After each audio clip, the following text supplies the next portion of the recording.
La meditación bíblica en cuanto a la valentía.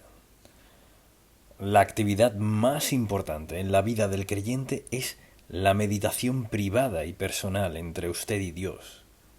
En general, entendemos la idea de lo que es la oración, pero la meditación va un poco más allá. Así que espero que me acompañe a Josué capítulo 1 y pensemos en la meditación de un versículo. Recuerde que en el mensaje anterior hablamos de la meditación desde una perspectiva, pero hoy es en un solo versículo. ¿Qué espera Dios? ¿Qué está presto a hacer por nosotros si meditamos en un versículo? Entonces, al hablar de la meditación, pensamos en considerar de manera profunda, seria, lo que Dios quiere decirnos en un versículo en particular. Así pues, deseo que vayamos a Josué capítulo 1. Y dice así: Mi siervo Moisés ha muerto. Ahora pues, levántate y pasa este Jordán, tú y todo este pueblo, a la tierra que yo les doy a los hijos de Israel, el pueblo de Dios.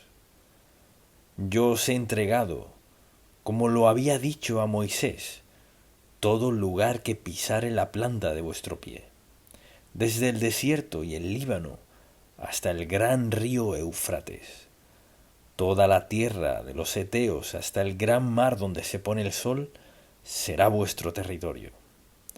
Y luego dice: Nadie te podrá hacer frente en todos los días de tu vida. Como estuve con Moisés, estaré contigo. No te dejaré ni te desampararé. Esfuérzate y sé valiente. Eso lo dice 3 veces.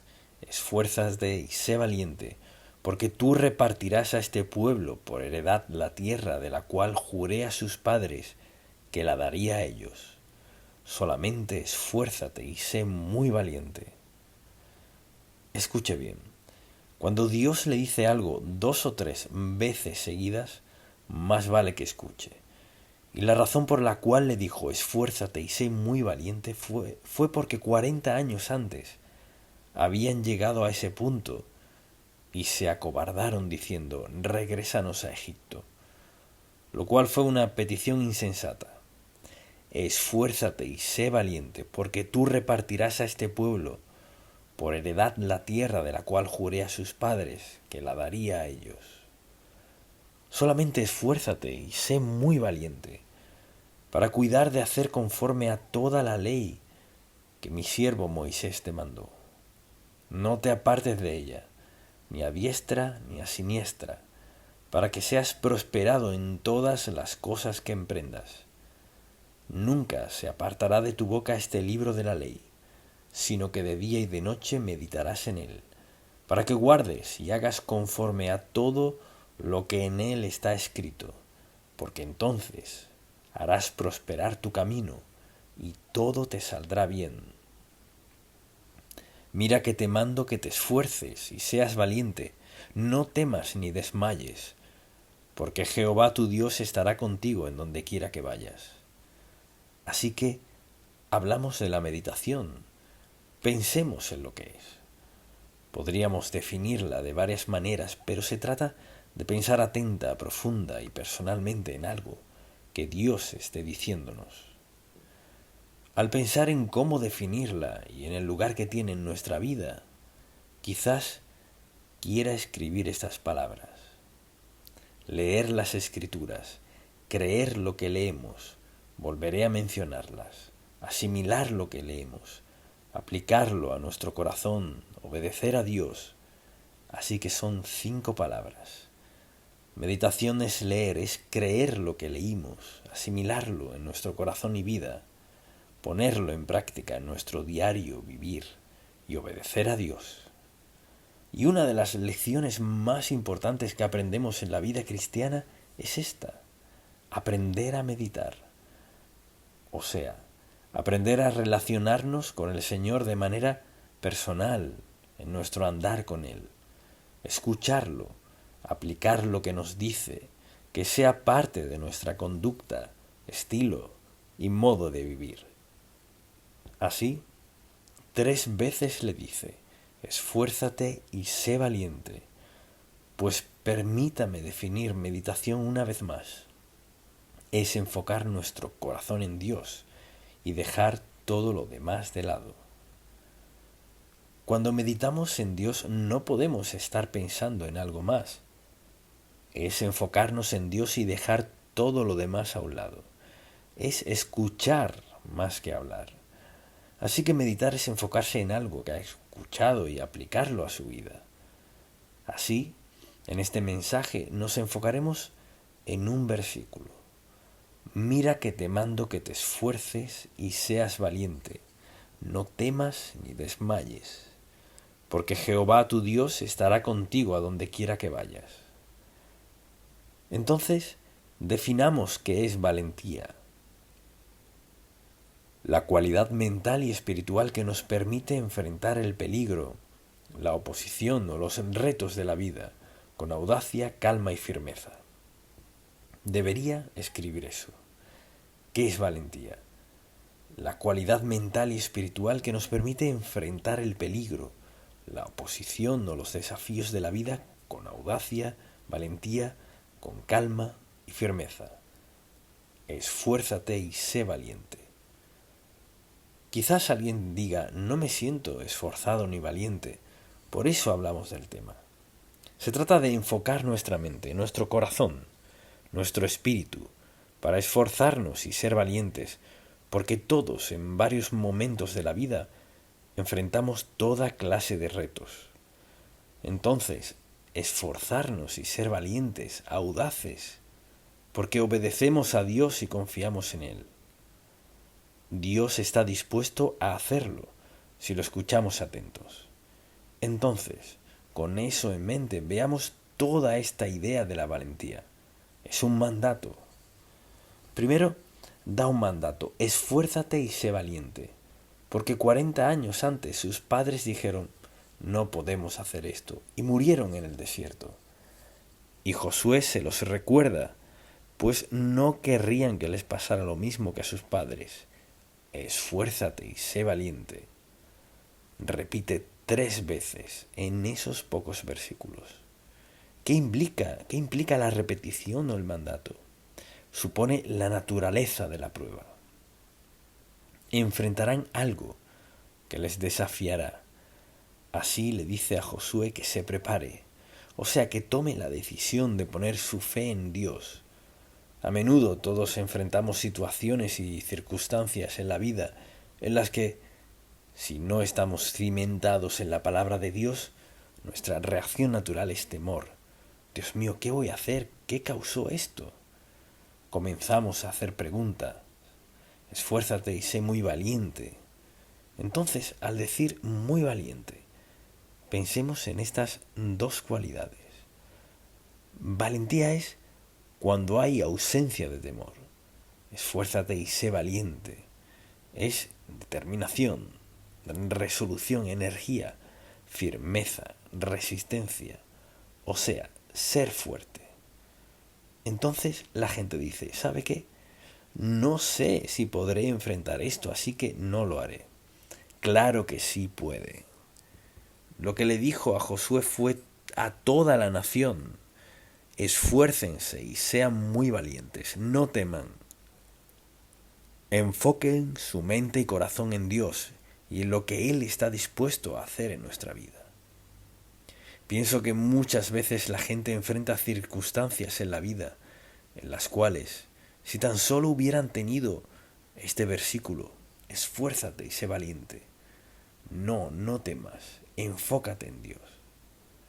Pero suelen surgir situaciones y nuestra primera reacción es temor, en vez de: está bien, Señor, esfuérzate y sé valiente. Es decir, pongo mi mente en Dios para que enfrente esto conmigo. Que te esfuerces y seas valiente, no temas ni desmayes, porque Jehová tu Dios estará contigo en donde quiera que vayas. Si comenzáramos cada día con este versículo, las cosas cambiarían, nuestra actitud, disposición y acciones cambiarían. Mucha atención. Tenemos la promesa de que Dios está con nosotros, cualquiera sea la situación. Que Dios no hace promesas que no cumpla. Así que la base de nuestra valentía no es nuestra fuerza. La base de nuestra valentía es Dios, quien dijo: esfuérzate y sé valiente. No temas, porque Jehová tu Dios está contigo. Eso debe eliminar el temor. Y a diario la gente enfrenta situaciones de toda índole que les causarían temor. Si va al médico le dice tiene esto o aquello y no podemos prometerle nada. Bien, si escucha sus cálculos de cuánto tiempo le queda de vida o qué le sucederá, pero ¿qué dice Dios? Dios es quien determina nuestra vida y cómo enfrentamos las circunstancias de la misma. Es nuestra responsabilidad estar arraigados en la verdad. Así que todo creyente tiene el privilegio de citar ese versículo para sí mismo. Su misión para ellos era la conquista y sabía que irían a un combate. Luego Josué y Caleb tuvieron que decirles: pero Dios nos ayudará, Él nos dará la victoria. Así que pensemos en esto. A menudo, la diferencia entre nuestro éxito en lo que sea y nuestra victoria en algo está en cómo lo creemos y en lo que creemos de Dios. Al cruzar la línea fronteriza a la tierra prometida, iban a la batalla. Mucha atención, iban a la batalla. Esperaban combate cuerpo a cuerpo, no tenían tanques ni aviones. Combate cuerpo a cuerpo, espadas, lanzas, caballos, carrozas. Esperaban guerra. Pero Dios honró su fe al estar dispuestos a pelear sus batallas. ¿Cómo? Al llegar a Jericó, que era una ciudad amurallada, muy fortalecida, muy protegida. ¿Qué dijo Dios? ¿Escalen muros? No. Esfuércense y sean valientes y vean lo que hago. Lo único que quiero que hagan es que marchen alrededor 6 veces. Y al séptimo día de haber marchado y tocado las trompetas, al séptimo día descansen y vean lo que hago. Y Dios derribó los muros, entraron y conquistaron. El problema que tenemos a veces es este. Si no podemos descifrar cómo Dios hará algo, no le creemos. Quizás lo único que Dios nos diga al enfrentar un desafío es: esfuérzate y sé muy valiente. Pon tu confianza en mí. Cuenta conmigo. Solo ve lo que hago. No trates de descifrarlo. Y por no entender cómo Dios va a hacer algo en nuestra vida, lo desobedecemos. Bueno, no puedo entender eso. No trate de descifrar lo que hará Dios. Si Dios le da la dirección clara en cuanto a algo, su responsabilidad y la mía es ser obedientes, aunque no siempre lo entendamos. Allí es cuando nos metemos en problemas, cuando le pedimos algo a Dios y nuestra respuesta suele ser: bueno, Señor, ¿cómo harás eso? Lo cual no nos incumbe. Si Dios le dice que haga algo, obedézcalo con base en ¿qué? ¿Quién es Dios? Y en lo que dijo: que te esfuerces y seas valiente, no temas ni desmayes, porque Jehová tu Dios estará contigo en donde quiera que vayas. Esa es la parte importante. Jehová tu Dios estará contigo. Así que nuestra responsabilidad no es saber todos los detalles. Nunca hubieran creído que esos muros caerían por solo marchar a su alrededor. Así pues, al ver estos versículos y ver qué les dijo, les advirtió que no hicieran esto, no intenten esto de ningún otro modo. Siempre que vemos con ojos de duda y falta de fe, fracasaremos. Cuando tenemos el privilegio de ver a través de ojos de fe y valentía, esfuérzate y sé valiente. No trates de descifrarlo. Ellos nunca lo hubieran entendido. ¿Quiere decir que nos pararemos aquí, marcharemos y gritaremos: ¿y estos muros? Eso no es posible. Mire, no es posible cuando Dios no está presente. Pero cuando andamos por fe, confiamos en Dios. Quizás nos rete a hacer algo y pensemos, ¿cómo funcionará eso? Si Dios nos dice que hagamos algo y estamos seguros de eso, lo obedecemos. La promesa suple cada necesidad de hoy que tenemos en este grupo. Esfuérzate y sé muy valiente. ¿Hay alguna excepción a eso? No, Señor, no hay excepción. Que te esfuerces y seas valiente, no temas ni desmayes, porque Jehová tu Dios estará contigo. Y yo te pregunto, ¿qué necesitas más que la promesa de que Jehová su Dios, tu Dios, estará con usted, contigo, donde quiera que vaya? ¿Qué más necesitas que eso? Pero hay quienes dirían, sí, pero usted no conoce mis circunstancias. Sé quién las sabe. Dios. Dios las conoce todas. Sabe su origen, cuáles son sus fortalezas, debilidades y falta de fe. Conoce sus creencias, conoce sus luchas. Dios lo sabe todo de cada uno de nosotros. Es una gran promesa dada por nuestro gran Dios, quien no miente, quien lo hace todo posible dentro de su voluntad. Lo que sea que enfrente, haga tal como dice Dios. ¿Y cuál es el asunto? Meditar en la palabra día y noche. Cualquiera que sea la situación, circunstancia que enfrente, haga esto.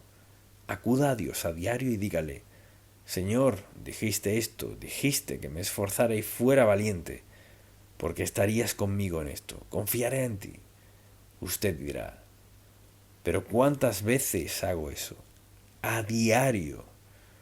Y dependiendo de la naturaleza, varias veces al día o muchas veces al día, en el caso que sea.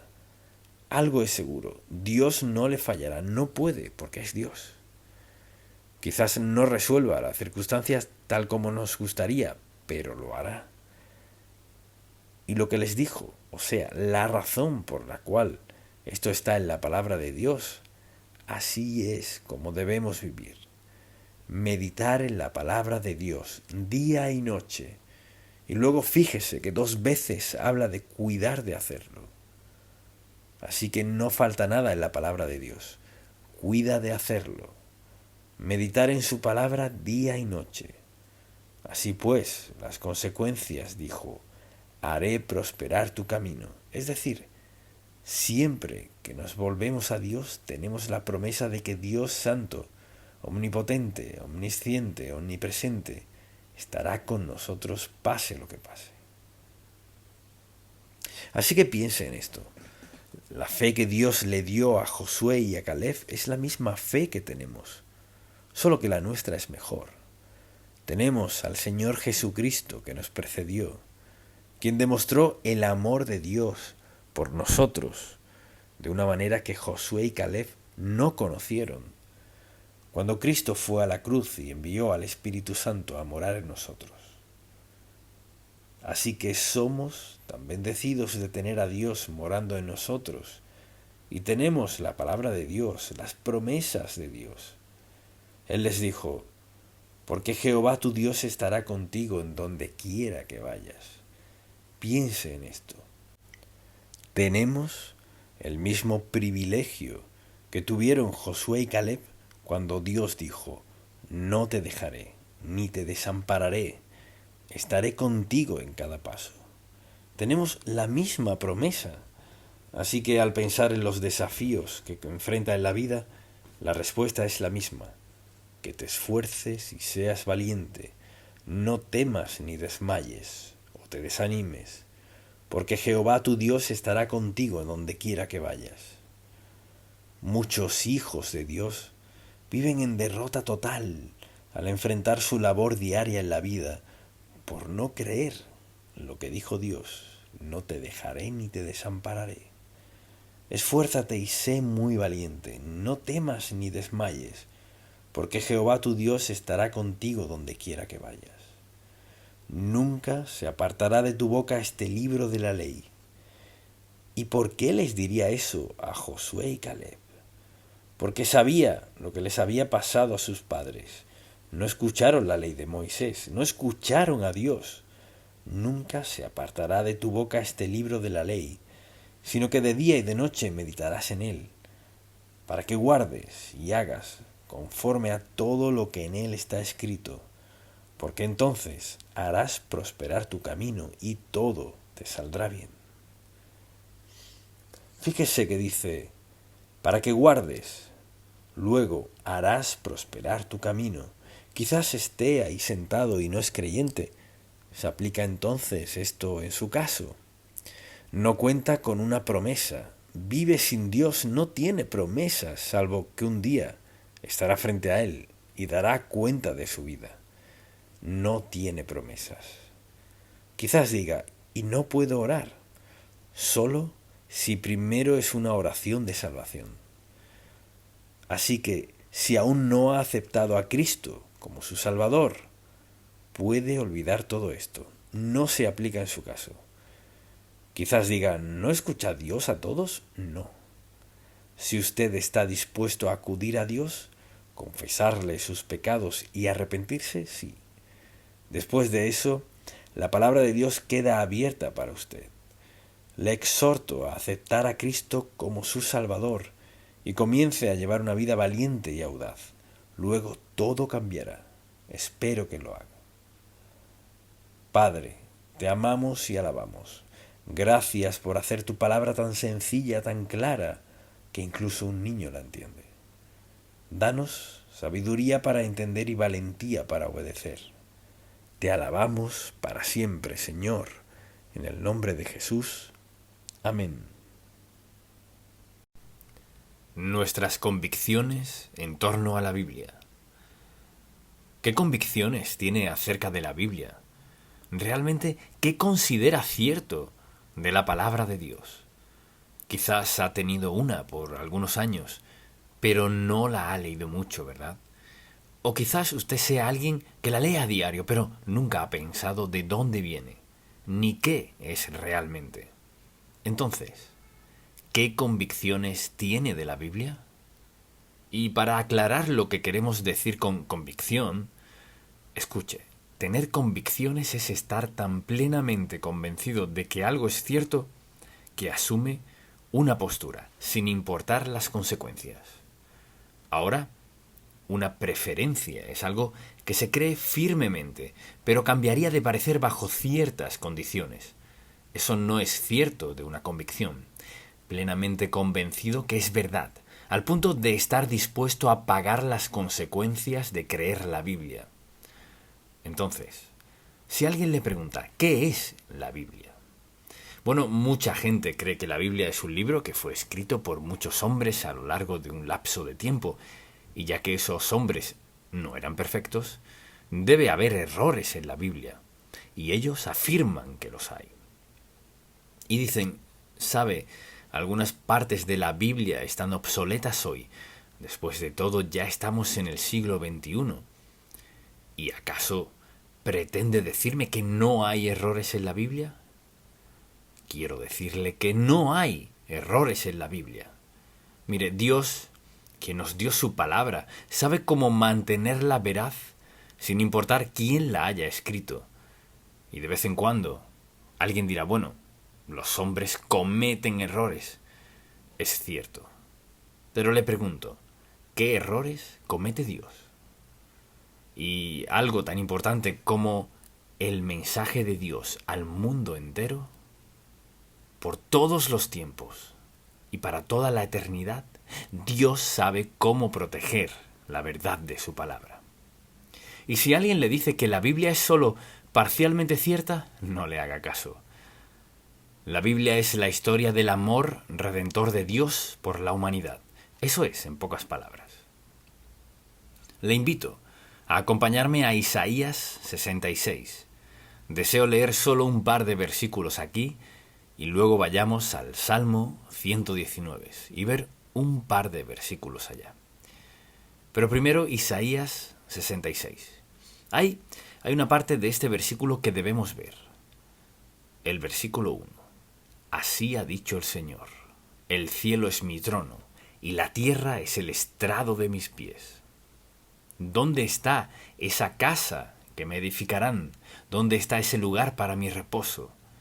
Mi mano hizo todas estas cosas, es así como todas estas cosas llegaron a existir, dice el Señor.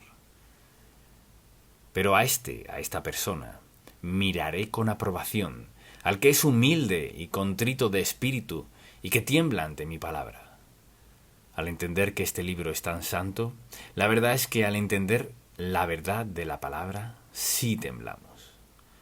Al pensar en su eternidad, el futuro y el pasado, cómo Dios ha mantenido limpia y pura su santa palabra, diciéndonos cómo ser salvos y cómo vivir en tiempos difíciles, es un libro que en verdad nos hace temblar. ¿Y cuál es la verdad de la Escritura? Bueno, hay toda clase de ideas. Y deseo hacer simplemente esto. Le daré las razones por las que creo plenamente que la Biblia es la palabra de Dios, comenzando con que es eterna. Nunca está obsoleta, no pierde vigencia la palabra de Dios, es eterna. Cuadra en toda generación, es infalible, o sea, sin error. Y en 2 de Pedro, vayamos un momento, escuche lo que dice en el capítulo 2, versículo 1. Pero hubo también falsos profetas entre el pueblo, como habrá entre vosotros falsos maestros, que introducirán encubiertamente herejías destructoras, y aún negarán al Señor que los rescató, atrayendo sobre sí mismo destrucción repentina. Y muchos seguirán sus disoluciones, por causa de los cuales el camino de la verdad será blasfemado. Y por avaricia harán mercadería de vosotros con palabras fingidas. Sobre los tales ya de largo tiempo la condenación no se tarda, y su perdición no se duerme. O sea, que la gente no crea la Biblia no es nada nuevo. Siempre ha habido gente que no la cree, pero deseo que veamos qué es la revelación del único Dios verdadero. O sea, al darnos la Biblia, Dios nos dio un libro por el cual pudiéramos vivir y enfrentar cada situación en la vida sin excepción alguna. Dios nos da su respuesta y su apoyo, y también nos ilustra las consecuencias del pecado. Piensa en eso. Dios es sabiduría, y al darnos la Biblia a lo largo de los años, comenzó donde sabía que debíamos empezar, y es que el hombre caerá en tentación y desobedecerá a Dios. ¿Y luego qué? Una de las cosas que Dios quería que aprendiéramos desde el principio es que hay consecuencias del pecado. Dios le dijo, la verdad, a Adán y Eva, dijo, si me desobedecen pasará tal cosa. Y lo desobedecieron, y justo pasó lo que él dijo. Dios nunca nos engaña. Nos dice la verdad cuando es buena, y nos la dice cuando es dolorosa. El pecado trae consecuencias. Mucha atención. Dios sabía la clase de sociedad donde creceríamos, la clase de vida que tendríamos que vivir, y nos dio todas las advertencias necesarias. Y dice que hay consecuencias del pecado. Además, nos revela el amor incondicional de Dios por nosotros. Fíjese, el amor de Dios por nosotros no está condicionado a que seamos obedientes o no. El principio está allí. Si obedezco, seré bendecido por Dios. Si desobedezco, si soy desobediente, pagaré la pena. Pero Dios no deja de amarme. Sus hijos, por ejemplo, si le desobedecen, ¿dejaría usted de amarles? Pues claro que no. ¿Es usted mayor que Dios? No. El perdón y el amor de Dios son el mensaje de la palabra de Dios. Esta nos explica, por ejemplo, cómo podemos ser salvos de nuestros pecados. ¿Dónde más encontraríamos versículos que contengan lo que dice este versículo? De cada palabra podría predicar un sermón. Porque de tal manera amó Dios al mundo que ha dado a su Hijo unigénito, para que todo aquel que en él cree no se pierda, mas tenga vida eterna. Y punto. Solo Dios puso tanto en un versículo para explicar toda la redención en un versículo. tuvo que venir de Dios. Declara quién es Jesucristo y por qué vino. Él es el Hijo de Dios. Vino al mundo con el propósito de morir en la cruz y pagar toda nuestra deuda. Quienes discuten de la veracidad de la Biblia no tienen ni idea de por qué vino Jesucristo. Dicen, sé que Jesús nació y esto y lo otro, pero fue como cualquier otro hombre. No. Él fue Dios en carne humana, que anduvo entre los hombres para morir en la cruz y pagar toda nuestra deuda. Ese es Jesús y ese es el mensaje de la Biblia. Explica por qué, por ejemplo, Jesús nació de una virgen. Porque recuerde esto, nacido de virgen significaba que Jesús no pecó. Si Jesús hubiera sido un hombre normal y con pecado en su vida, no habría podido morir por nuestros pecados. Y desde luego explica por qué Jesús murió en una cruz. ¿Por qué? Porque Jesús murió en la cruz. Por todo el Antiguo Testamento. Y la gente dice, ese Antiguo Testamento es tan... No lo entiendo. Quizás usted no capte o no entienda por qué la Biblia habla tantas veces de ovejas y corderos. Porque esos corderos eran símbolos del Hijo de Dios que un día daría su vida en la cruz. Y con su sangre pagaría toda nuestra deuda de pecado, de toda la vida y por toda la eternidad. Así que no hay nada en la Biblia que no sea importante. Y solo porque no entendamos todos esos sacrificios no significa que haya un error o una falla, ni que haya nada aquí que no sea importante. Dios no colocaría nada en la Biblia que no fuese importante. Al llegar a un libro como Levítico, por ejemplo, y los pasajes de la Escritura que hablan de la construcción del tabernáculo, se pregunta, ¿y qué es todo esto? Todo se trata de símbolos del Señor Jesús. Todo es importante. Dios nos dio un libro para guiarnos, para ayudarnos a vivir piadosamente. Entonces, lo que quizás consideremos que no tiene importancia es muy, muy importante a los ojos de Dios. Asimismo, describe la resurrección de Cristo. Sabemos que las personas hablan de sus dioses, de esto, de lo otro. Jesús nació de una virgen, el Hijo perfecto de Dios. Dios en carne humana. Lo crucificaron y murió. No hay duda del hecho de que haya muerto. Sellaron la tumba y a pesar de haberla sellado, el sepulcro se abrió y Jesucristo resucitó. Él es el Hijo resucitado del Dios vivo y por lo tanto venció la muerte. Así que Jesucristo no solo murió en la cruz, Él resucitó de la muerte. Y dice la Biblia que se sienta a la diestra del Padre, intercediendo por nosotros. Y allí está ahora. Está sentado a la diestra del Padre. ¿Dónde está Dios? En su santo templo en el cielo. Cuando se trata de perdón, ¿cuáles son los versículos?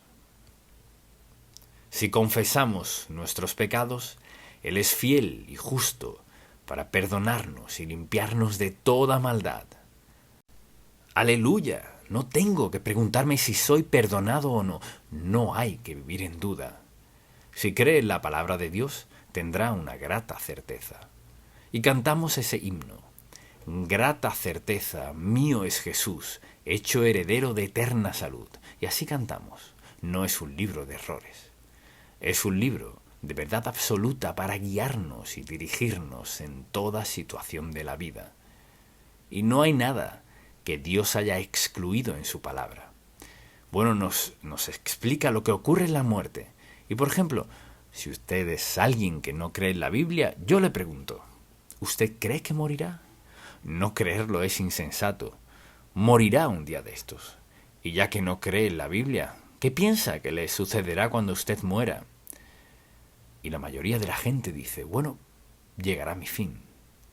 No, no lo es. Allí no llegará a su fin. Eso le gustaría pensar, pero no lo es. Ahora, los creyentes decimos, gloria al Señor, No hay por qué preocuparse por la muerte, porque esto dijo Dios: ausentes del cuerpo, presentes al Señor. La Biblia tiene la respuesta a toda situación que necesitamos para vivir o morir. Y por ejemplo, hay personas que creen en el purgatorio, que al morir van a un lugar a sufrir hasta que finalmente hayan pagado todo su pecado.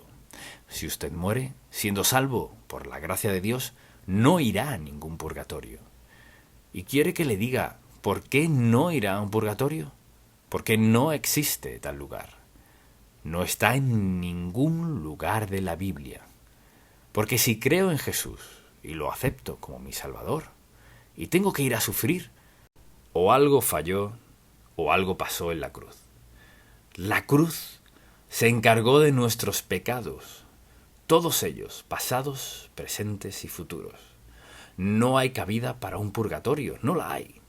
Si acepta a Cristo como su Salvador, su sacrificio en la cruz, ser renacido, el Hijo de Dios, fue enviado a que muriera pagando nuestra deuda de pecado. La pagó toda. No puede haber entonces un purgatorio. Así que ausentes del cuerpo, presentes al Señor. Y escuche lo que dice la Biblia. Nos asegura, por ejemplo, del regreso de Cristo y nuestros galardones futuros. Y alguien dirá: Jesús murió y no está. Esto es lo que dice. En Juan, capítulo 14, es un pasaje muy hermoso. La mayoría lo sabemos de memoria. Pero si usted no lo recuerda muy bien, puede buscarlo. Dice: no se turbe vuestro corazón. Creéis en Dios, creed también en mí. En la casa de mi Padre muchas moradas hay. Escuche esto. Jesús, un momento, quien murió en la cruz, resucitó de la tumba, está sentado a la diestra del Padre y dijo: en la casa de mi Padre muchas moradas hay. Si así no fuera, yo os lo hubiera dicho. Voy, pues, a preparar lugar para vosotros. Y si me fuere y os preparare lugar, vendré otra vez y os tomaré a mí mismo. Él vendrá otra vez, por este y aquel, el otro y por aquel, y un día vendrá para concluir con toda la civilización. Si usted no conoce a Cristo como su Salvador, no tiene esperanza. Lo peor que pudiera pasarle es morir sin Jesucristo. Mire, sería tonto de no aceptar a Cristo como su Salvador. Escucha la verdad de la palabra del Dios vivo.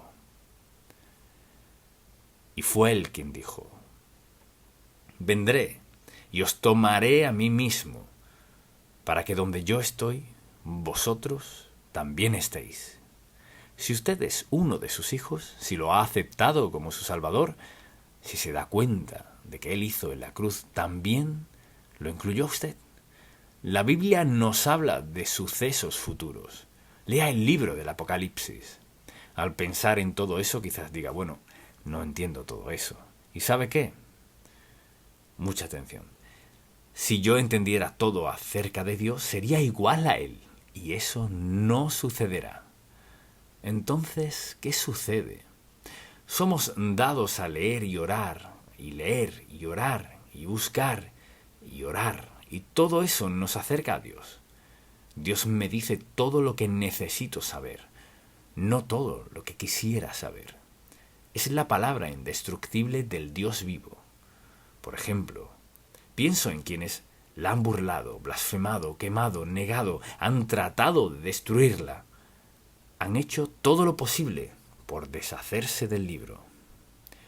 Y dice la Escritura en Mateo capítulo 24: el cielo y la tierra pasarán, pero mis palabras no pasarán. Eso dijo Jesús. El cielo y la tierra pasarán en el juicio futuro, pero mis palabras no pasarán.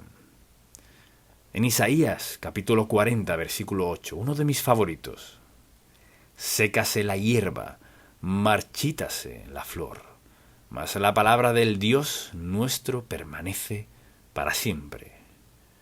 Crea en la palabra de Dios, vívala, practíquela, obedézcala. Digamos, por ejemplo, que ha cerrado la Biblia en su vida. No la quiere en su vida. Pero permítame preguntarle, digamos que usted fuese una persona multimillonaria. Tiene millones, tiene posesiones que casi ha olvidado y se acerca al final de su vida. Hágase una pregunta. ¿Qué será más valioso para usted en su último día de vida con todos sus millones? ¿Su dinero o la palabra de Dios? Y escuchen muy bien, su dinero no puede comprar el cielo. No puede darle suficiente a la Iglesia ni a una organización para pagar su entrada al cielo. La salvación es por gracia, el amor inmerecido del Dios Todopoderoso, dado mediante su Hijo Jesucristo. Si usted rechaza al Hijo del Dios vivo, a quien Dios envió al mundo para revelarnos la verdad, quien fue a la cruz, murió en la cruz, rechazar al Hijo del Dios no es una simple decisión que toma, es una terrible decisión que toma. De algún modo piensa que ha sido lo suficientemente bueno para ser salvo, pero ¿qué tan bueno ha sido? ¿Puede decirme lo bueno que ha hecho o cuánto ha dado? No, el asunto no es ese. Porque por gracia sois salvos, no de vosotros, pues es don de Dios, no por obras para que nadie se gloríe, el resultado de la gracia de Dios. Así que, o cree la palabra de Dios y se prepara para recibirlo, o le da la espalda y dice, de algún modo lo lograré. Mire, esa es su falsa opinión, es la mentira del diablo. De esa manera le gustaría que fuese, pero no será de esa manera. El alma que pecare morirá por toda la eternidad. O puede vivir sin Dios, presentarse ante el juicio y estar eternamente separado de Dios. La Biblia es muy clara, eternamente separado de Dios. Sé que no le gusta la palabra infierno. Y el uso que se le ha dado últimamente, hablo del infierno bíblico. Jesús usó la palabra, no la promovió, él dijo, esta es la máxima separación de Dios. Y les ruego lo siguiente. Número 1. No puede mostrarme errores en la Biblia. La Biblia es la palabra divina y fiel, inspirada por Dios, para mostrarnos su amor por nosotros, y que Cristo murió por nosotros, y podemos ser perdonados de nuestros pecados, y puede ser cierto de usted, ausentes del cuerpo, presentes al Señor. O ausentes del cuerpo y separados para siempre del Señor, usted dirá, eso es lo que usted cree. No. No. Eso es lo que dice Dios. Y les ruego, en el nombre de Jesús, que piense. La palabra de Dios, escrita por hombres escogidos por Dios para escribir la verdad que rige nuestras vidas. ¿No está de acuerdo en que vivir por amor es lo mejor? No solo poder vivir, sino poder dejar esta tierra con grata certeza. Ausentes del cuerpo, presentes al Señor. Presentes en el Señor Jesucristo. Esa es mi oración por usted. Padre, sabemos que cada quien debe tomar la decisión. Pero te pido que todo el que escuche este mensaje se pregunte, ¿cómo estoy viviendo? ¿Cómo voy a morir? ¿Qué me pasará después de la muerte? ¿Qué es lo más sabio que debo hacer? Te pido, Señor, que entiendan que es aceptar a Cristo como su Salvador personal por la eternidad. En el nombre de Jesús. Amén. Nuestras zarzas ardientes. ¿Cuándo fue la última vez que sintió que Dios le hablaba a su corazón, específicamente de algo que le haya preguntado? Quizás nunca, pero tal vez a menudo. Nuestro pasaje de hoy trata de cómo Dios le habló a Moisés y lo hizo mediante una zarza ardiente.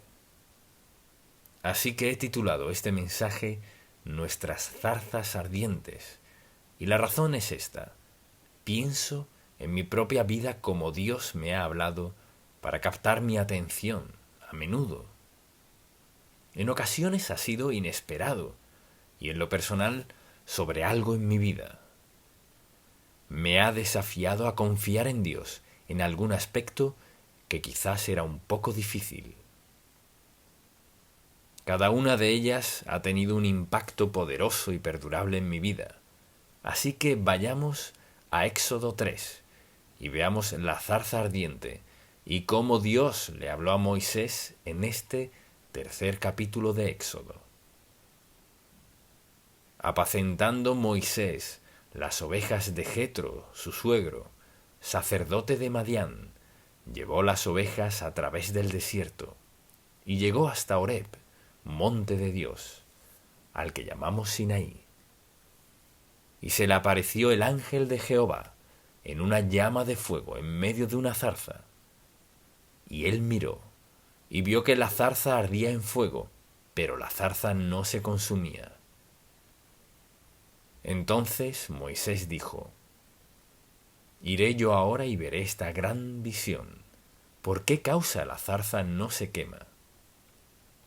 Viendo Jehová que él iba a ver, lo llamó Dios de en medio de la zarza y dijo: Moisés, Moisés. Y él respondió: heme aquí.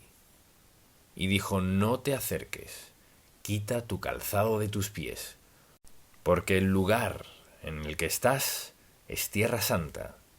Y dijo: yo soy el Dios de tu padre, Dios de Abraham, Dios de Isaac y Dios de Jacob. Entonces Moisés cubrió su rostro porque tuvo miedo de mirar a Dios. Ahora deseo que pensemos en algo. Pensemos en el hecho de que Dios aún nos habla hoy, principalmente mediante su palabra. Pero esa no es la única manera. Entonces, lo que deseo hacer es darle varios ejemplos de cómo Dios me ha hablado en mi propia vida, en lo que llamo mis zarzas ardientes. No todos somos iguales. Dios no nos da el mismo mensaje, pero son situaciones y circunstancias que nos cambian la vida y las llamo zarzas ardientes porque llegan de manera inesperada, no las pedimos. En segundo lugar, nos desafían a confiar plenamente en el Señor y a obedecerlo en una situación dada. Y en tercer lugar, tienen un efecto impactante, perdurable en nuestra vida, no solo en nuestra vida, sino en la gente del mundo entero. Así que, al pensar en zarzas ardientes, considere las veces cuando Dios le ha dicho algo específico. Quizás lo ignoró, tal vez dijo: no pudo haber sido Dios, o tal vez dijo: bueno, sí es Dios. Pero si ha sentido que Dios le ha hablado, ¿qué le contestó usted? ¿Cómo respondió? Entonces recuerde esto. No espero que todo el mundo haya tenido la misma clase de experiencias que yo, pero son zarzas ardientes en mi vida, porque fueron momentos que marcaron un impacto muy marcado, que ha durado durante todos estos años. Entonces, quisiera comenzar con esta historia. Primero que todo, estaba en el segundo año del seminario y me iba bastante bien. Estaba pensando en el futuro y en lo que Dios quería. Estaba de rodillas, orando una noche, y Dios habló muy claramente en mi corazón, y me dijo esto: lo que sea que logres en la vida, tendrás que lograrlo de rodillas, no por tu predicación ni por tus cargos. Todo lo que llegues a lograr en el ministerio, lo lograrás de rodillas. Este es mi modelo para ti.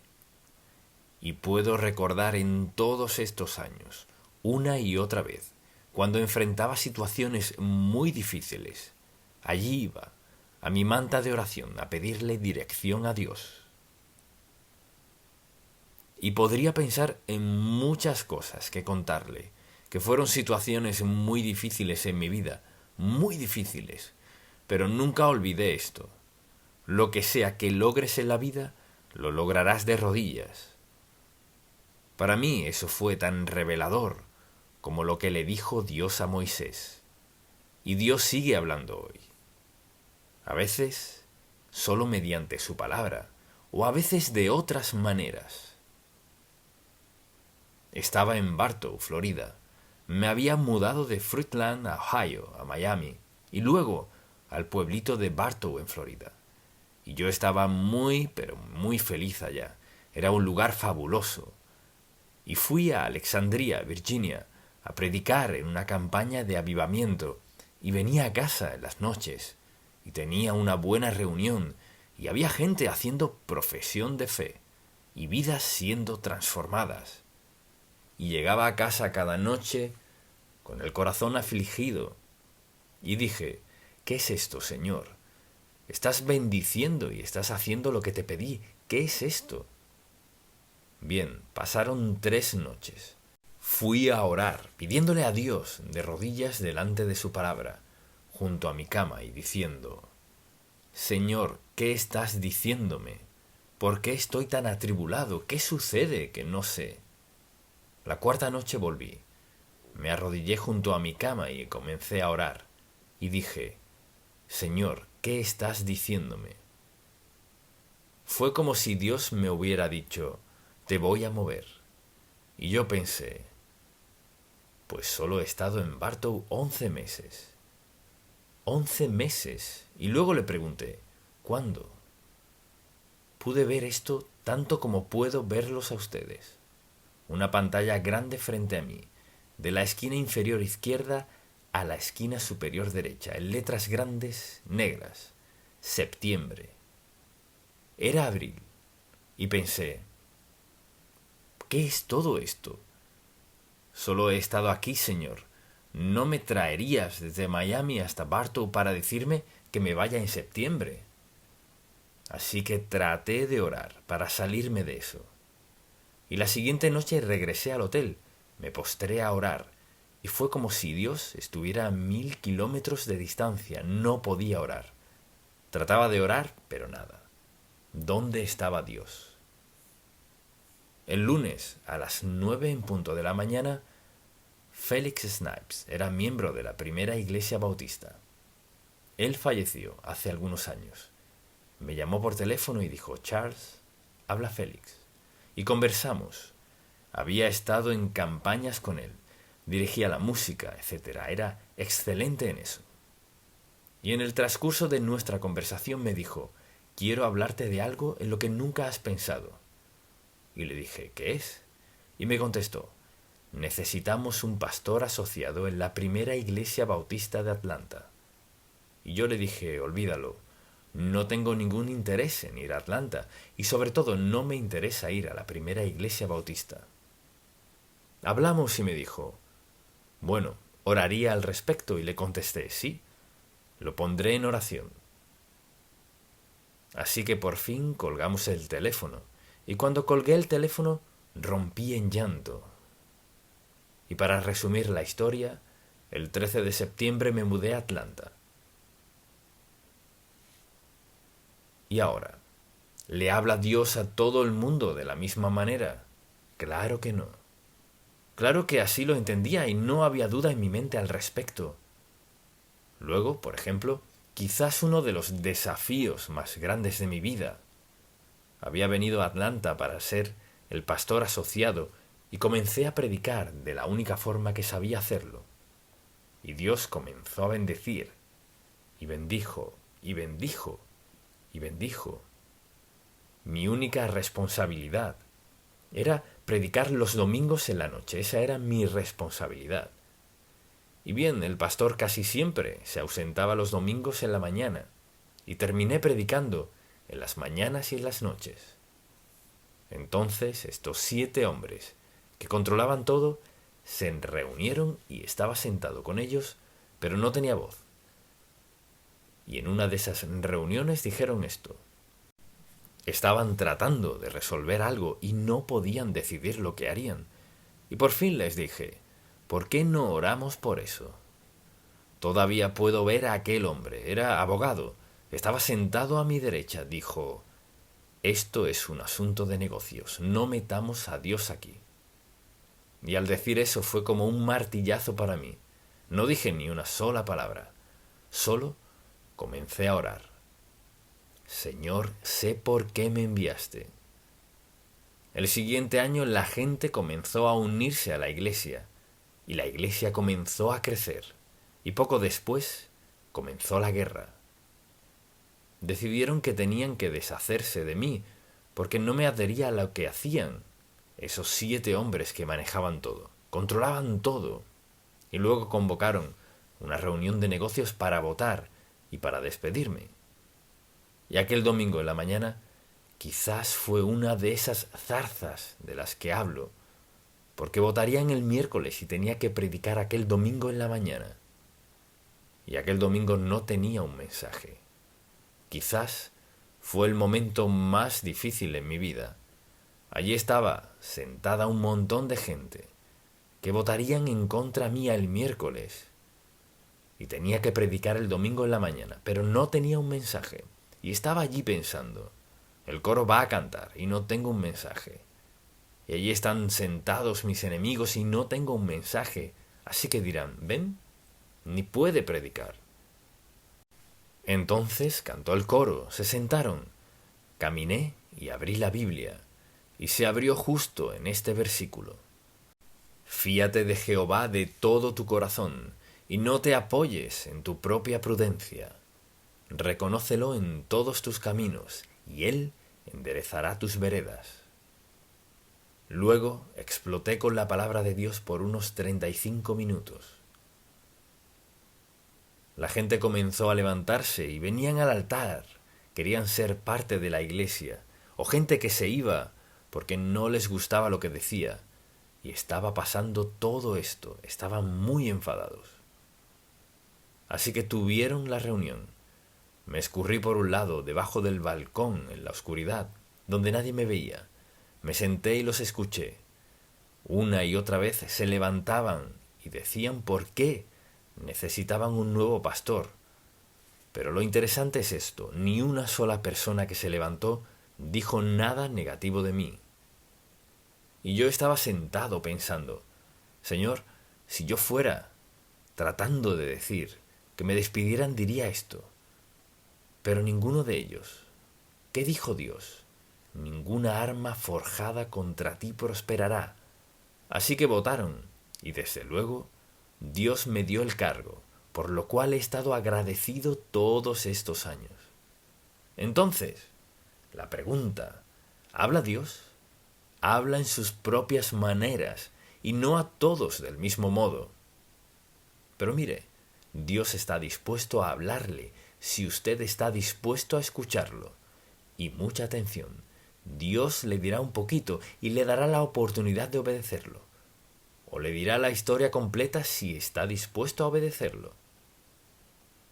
¿He estado yo siempre dispuesto a obedecerlo? Al principio no. Luego mencionaré otro domingo.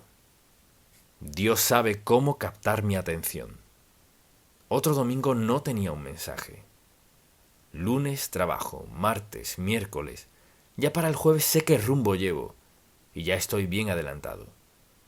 Pensé, yo soy el pastor ahora, pero no tenía mensaje. Y entonces llegó el sábado en la mañana, sin mensaje. Al mediodía, sin mensaje. A las 2 en punto, sin mensaje. Yo estaba orando y pidiendo, sin hacer más nada. Estaba en el estudio orando y pidiéndole a Dios que me mostrara de qué trataba esto. Así que dije, Señor, ¿qué es lo que estás haciendo? No tengo nada para mañana, me cerraste la boca. Caí al piso y me acosté y pensé, Dios mío, sea lo que sea, por favor, dime. Y me dijo esto, y apenas estábamos comenzando en aquel entonces. Nunca debes pedir ni un centavo en televisión ni en radio. Debes confiar en que yo decida cuán lejos llegará este ministerio. Nunca pidas dinero. Contesté, está bien, Señor. Tienes mi palabra. Nunca lo haré y nunca lo he hecho. Estamos por el mundo entero. Dios cumplió su promesa. Luego le daré otra ilustración. La Convención Bautista del Sur estaba pasando por una gran tempestad, así que quería ponerme de presidente. Querían ponerme de presidente, pero dije que no. Un no rotundo. No me interesaba. Para empezar, no sabía cómo. No sabía ni cómo ser presidente de una convención. Así que un grupo nos reunimos y oramos y oramos y oramos. Había una hermana allí que era misionera, tenía 83 años de edad. Así que nos reunimos con ella y los demás éramos pastores, éramos 7 u 8, y ella estaba sentada a mi lado. Entonces íbamos a orar y ella dijo: Stanley, ponte de rodillas y arrepiéntete de tus pecados. Todavía recuerdo eso. No fue chistoso entonces porque estábamos orando. Y oramos y ella oró por mí. Todavía la recuerdo a ella llamándome Charles Stanley. Así que todos nos fuimos y regresamos a la habitación del hotel. Estaba pensando en todo y dije: gracias, Señor. Terminó eso, alabado sea Dios. No tengo que hacer esto. Piensen lo que piensen. Y la mañana siguiente me levanté y todavía lo veo en mi mente. Me vestí, caminé hacia la puerta y cuando alcancé el pomo fue como que Dios me dijo: no toques esa puerta hasta que estés dispuesto a obedecerme. Me arrodillé junto a la cama y comencé a llorar. Lloré por un tiempo porque, en primer lugar, tenía miedo. No sabía cómo ser presidente de la convención, no lo quería. Y tenía mucha gente que se oponía por completo a mí. Entonces, tenía razones legítimas para decir no. Pero a los ojos de Dios no las aceptaría. Volví al mismo grupo y por fin dijeron: Stanley, vas a obedecer a Dios. Y dije: sí, lo haré. Y les conté por qué. Gané las elecciones, así que solo estaba obedeciendo a Dios. ¿Y todavía tenía temor? Sí. Y solo digo que si escuchamos a Dios, Él hará cosas que no esperamos y hará cosas que no queremos que haga. Pero hay que decidir ser obediente o no.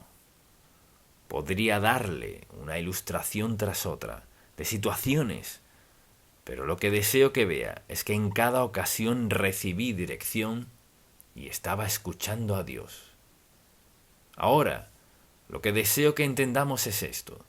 Debemos entender que Dios está dispuesto a hablarnos, tanto a usted como a mí.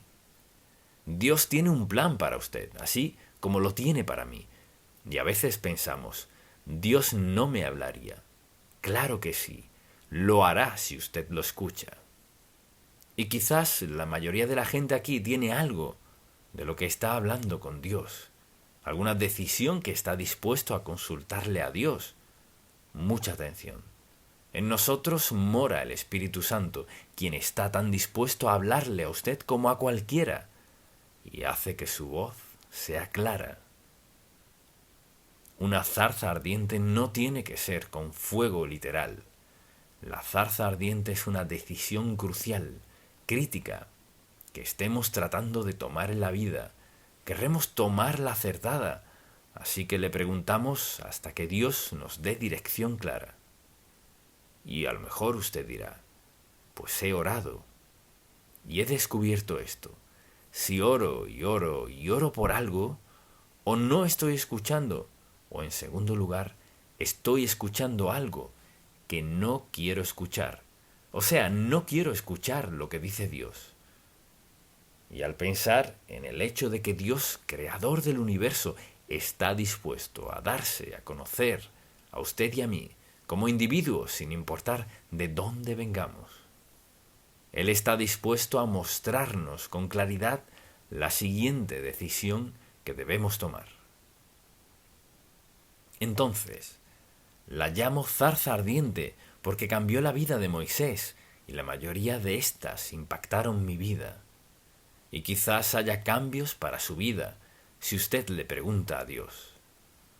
Mucha atención. Si le pregunta, no insista y deje que Dios le hable.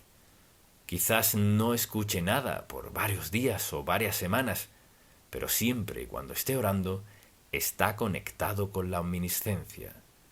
Dios, quien lo sabe todo y sabe qué es lo mejor. Y todos, sin excepción, tendríamos que reconocer, si somos sinceros, que Dios siempre escoge lo mejor. Dios siempre escoge lo mejor. Recuerde esto. Cuando Dios habla, Él ve el principio y el final. Cuando estamos orando, solo vemos hasta aquí. Pero recuerde esto, porque podemos confiar en Dios, porque sabemos que quien está hablando ya ve el resultado final. Dios nunca le diría que hiciera algo que no sea lo mejor para usted. Así opera Dios. Y cuando pienso en cuán bendecidos somos, tenemos a Jesucristo, tenemos al Espíritu Santo. No sé lo que esté enfrentando en la vida, pero sé esto. Tiene a Dios, quien le ama y tiene un plan para su vida. Mire, usted no es uno de los del montón, no es uno del grupo, no es un don nadie. Usted es alguien.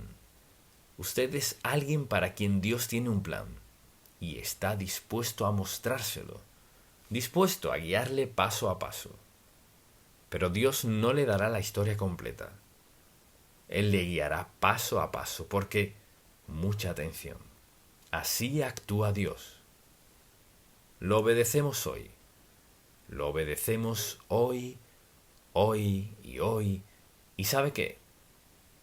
Poco a poco, Dios nos llevará justo a donde quiere. A veces rápidamente y otras veces no tanto. ¿Qué hay en su vida que lo aflige? ¿Qué hay en su vida que siente una necesidad por no tenerlo? ¿Qué hay en su vida que le mantiene despierto de noche? ¿Qué hay en su vida que sabe que necesita un sentido de gozo y paz? ¿Qué es lo que le aflige? ¿Cuál es esa gran duda? Y quizás diga, pero entonces, ¿cómo voy a encontrar la respuesta? Le aseguro, basándome en la palabra de Dios y en mi experiencia, que no tiene nada que ver con ser pastor. Tiene que ver con la naturaleza de Dios. Dios le ama lo suficiente para mostrarle justo qué hacer, si está dispuesto a preguntárselo, confiar en Él y esperar en su tiempo. Así de bueno es Dios. Mira, si usted hace lo que escuchó hoy, quizás en pocas semanas, en pocos meses, quizás en un año, en el tiempo que sea, tiene alguna pregunta, usted verá cómo obrará Dios en su vida. Dios no actúa en la vida de todos por igual, pero lo hará en su vida. Él es Dios, y usted es uno de sus hijos. Él lo creó. Tiene un plan para su vida. Quiere dirigir su vida porque la dirige y usted lo obedece y le da gloria y honor. Usted se convierte en testimonio para quienes necesitan saber que Dios es personal y que está dispuesto a contestar la petición de su corazón. Quizás usted diga, bueno, ni siquiera soy creyente. Puedo decirle lo siguiente que Dios quiere que haga. Él quiere que usted le confiese sus pecados y le pida perdón de sus pecados, le entregue su vida y lo vea actuar. Espere que Dios hable a su corazón, lo cual sin duda hará. Porque al aceptar a Cristo como su Salvador, el Espíritu Santo viene a morar en su vida, a vivir, a darle guía y dirección en su vida. Nunca volverá a ser el mismo. Dios está dispuesto. Debe hacerlo. Le desafío a entregarle su vida a Dios y véalo actuar. Amén. Padre, te amamos, te alabamos y te damos gracias por estar tan listo para ser de bendición a tus hijos, por darnos dirección y guía divina, dispuesto a suplir nuestra necesidad. Te pido que toda persona que escuche este mensaje y todo el que escuche que no sea seguidor de Cristo, de inmediato, ahora mismo, confiese su pecaminosidad, rinda su vida a ti y te vea actuar. Gracias por amarnos con un amor que nunca entenderemos del todo. hasta que lleguemos al cielo. Oremos en el nombre de Jesús. Amén.